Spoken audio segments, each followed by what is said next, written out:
Part 1 में दिखाया गया था कि इस गांव की भटकती हुई आत्मा को मुक्ति कैसे दिलाएगा रायस्टार। 25 साल पहले जब एक आदमी का खून किया गया था, एक दिन सुबह गांव में सब चीखते चिल्लाते हुए बोलने लगे, लाश लाश। दुकानदार की जली हुई लाश मिली। उसका नाम था हरी। हरी के कातिल को मारने के लिए हरी की आत्मा गांव में भटकने लगी। गांव के कुछ आदमियों को वह पहले ही मार चुका था। इस दरिंदे को जानो, ये था एक खूनी जो लोगों से पैसे लेकर बदले में उनका खून करता रहता था। इसके पास बहुत सारी बंदूकें भी मौजूद थीं। हर वारदात के बाद बस इतना कहता, मिशन कंप्लीट, और भाग जाता। सब कुछ जानने के बाद रायस्टार चल पड़ा अपने मामा जी के घर। मामा जी भूत प्रेत के बारे में अच्छा खासा जानते थे, इसलिए रायस्टार जैसे ही मामा जी के घर पहुंचा, देखा कि मामा जी फूलों के बगीचे में कुछ काम कर रहे थे। तभी वो बोला, मामा जी मामा जी। मामा जी बोले, रायस्टार बेटा तुम कब आए? रायस्टार बोला, मामा जी अभी जल्दी मेरे साथ चलिए। उस गांव के लोग बहुत मुसीबत में हैं, भटकती हुई आत्मा के बारे में।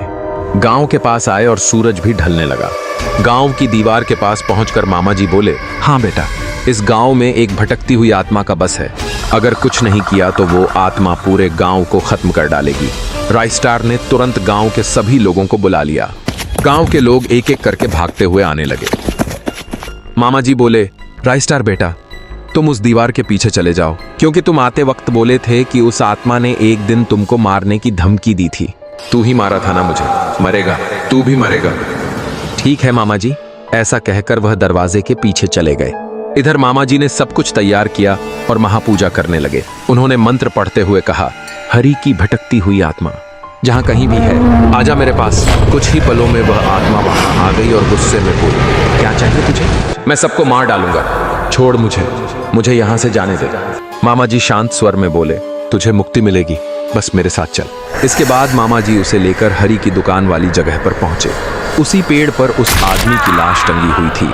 कुल्हाड़ी से सिर धड़ से अलग कर दिया।